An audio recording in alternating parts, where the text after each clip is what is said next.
లేదు ఇక్కడ నేను రామాలయం కడతాను అని ఒక పెద్ద మనిషి వెళ్ళాడు. దాన్ని ఘర్షణ లేకుండా వాళ్ళతో మాట్లాడి అధికారులతో ఉత్తర్వులు ఇప్పించి సజావుగా కూడా చేయొచ్చు. కానీ ఆ వెళ్ళిన వ్యక్తి ఉద్దేశం అది కాదు. అతను కేవలం అక్కడ ఘర్షణను రెచ్చగొట్టడానికే వెళ్ళాడు. అక్కడేదో క్రైస్తవులు ఉన్నారని, క్రైస్తవులు ఉంటే వాళ్ళు ఏమన్నా నేరస్తులా? క్రైస్తవ్యం పాటించడం ఏమన్నా నేరమా? వాళ్ళు ఏదో వచ్చి ఇక్కడ గుడి ఆపుతున్నారని అనవసరమైనటువంటి ఒక అపోహ అనేదాన్ని కల్పించాడు. అక్కడికి నేను ఒక్కటే చెప్తున్నా, అందరూ ఆలోచించండి. నిజంగా గుడి మీద ప్రేమ ఇష్టం ఉన్న వ్యక్తి అయితే అక్కడ సజావుగా కూడా దాన్ని కట్టడం అనేది చేసి ఉండొచ్చు. కానీ 3 సార్లు అక్కడికి పోయి వాళ్ళని రెచ్చగొట్టి వాళ్ళ మీద దాడి చేసి తిరిగి అదేదో తన మీద దాడి అన్నట్టుగా ఆయన ప్రచారం చేస్తున్నాడు. దయచేసి ఇది ఎవరు కూడా నమ్మకండి. దాడి చేసేవాడు ఎవడైనా మన ఇంటి మీదకి వచ్చి దాడి చేస్తాడు, మనం ఉన్న దగ్గర దారిలోనూ దాడి చేస్తాడు. అంతేగాని మనం పోయి గుంపుగా ఒక 80 మందిని 100 మందిని వేసుకుని పోయి శాంతి భద్రతలకి విఘాతం కలిగించడం అంటే ఇది కాదా? ఏమవసరం? అక్కడ 80 మంది ఒక అమాయకుల్ని తీసుకెళ్ళి, పాపం వాళ్ళకి అభంశుభం తెలియదు, వాళ్ళని రెచ్చగొట్టి తీసుకెళ్ళి ఇరికించేసి ఈయన మాత్రం దొప్పుకున్నాడు. ఇలాంటి వాళ్ళు చేసే పనులు ఇలానే ఉంటాయి. రెచ్చగొట్టేసి పారిపోతారు. నిజంగా మీకు కనుక ఈ గుళ్ళను పునరుద్ధరించాలి, మీకు భక్తి అనేది ఉంటే అనేక మంది దేవాలయాలు కట్టేసి ఆ తర్వాత వాటిని మెయింటైన్ చేయలేక తిరుమల తిరుపతి దేవస్థానాన్ని అడుగుతూ ఉంటారు, మీరు ఈ గుడిని టేకప్ చేయండి అని చెప్పి. కానీ టీటీడీ ఆ గుళ్ళను తీసుకోవటం అనేది ఆపేసింది యాజ్ అ పాలసీ. ఏంటంటే ఎక్కడ పెడితే అక్కడ ఎవరు పెడితే వాళ్ళు గుడి కడుతున్నారు, తర్వాత మన మీద వదిలేస్తున్నారు మెయింటెనెన్స్ అని. కాబట్టి మీకు అంత భక్తి శ్రద్ధలు ఉంటే ఆ గుళ్ళన్నీ కూడా మీరు టేకప్ చేసి వాటిని అన్నింటినీ కూడా రన్ చేయండి. అది చెయ్యరు. ఎందుకంటే మీకు కావాల్సింది గుళ్ళని పునరుద్ధరించడం కాదు, మీకు గొడవలు కావాలి. కాబట్టి దయచేసి అందరూ కూడా అర్థం చేసుకోండి, ఇది ఎందుకు జరుగుతుంది, కావాలని చేస్తున్నారా, నిజంగా మతం మీద విశ్వాసంతో చేస్తున్నారా అనేది దయచేసి అందరూ తెలుసుకోండి. అందరూ శాంతంగా ఉండండి, ప్రశాంతంగా ఉండండి. ఎక్కడా కూడా శాంతి భద్రతలకి విఘాతం కల్పించబాకండి. సో ఇది నేను చెప్పదలుచుకున్నది. అందరూ ప్రశాంతంగా ఉండాలి. సో ఎలాంటి ఘర్షణలకి ఆవేశాలకి లోను కావద్దు. ఇదే విషయం నేను పదే పదే చెప్తూ ఉన్నాను.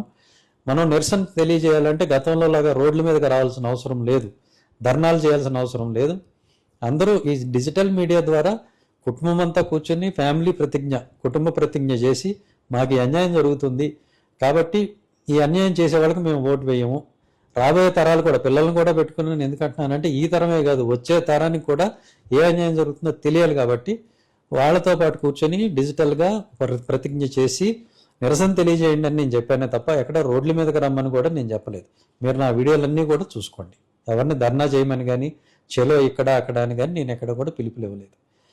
మరి ఆయన ఏదో వాళ్ళు రండి వీళ్ళు రండి అని రెచ్చగొట్టే మాటలు మాట్లాడుతున్నాడు. మరి అట్లాంటప్పుడు ఆయన ఎవరో హర్ష్ కుమార్ బయలుదేరాడు, ఆయన ఎందుకు 3 సార్లు ఆపారు? ఎక్కడికి రండి చూసుకుందాం అన్నప్పుడు భయపడి ఆపారా? ఇవన్నీ అర్థం లేని పనులు, అర్థం లేని మాటలు. ఇలాంటి వాళ్ళకి దూరంగా ఉండండి. ఎవరి మతాన్ని వాళ్ళు ప్రశాంతంగా ఆచరించండి. ఒక క్రైస్తవులనే కాదు, హిందువులైనా సరే ఎక్కడైనా దేవాలయాల్లోకి రానివ్వకపోయినా, వాళ్ళు పూజలు చేసుకోనివ్వకపోయినా కూడా మేము అండగా నిలబడతామని నేను మొదటి నుంచి చెప్తున్నాను. అనేక చోట్ల అలాంటి కార్యక్రమాలు కూడా చేశాము.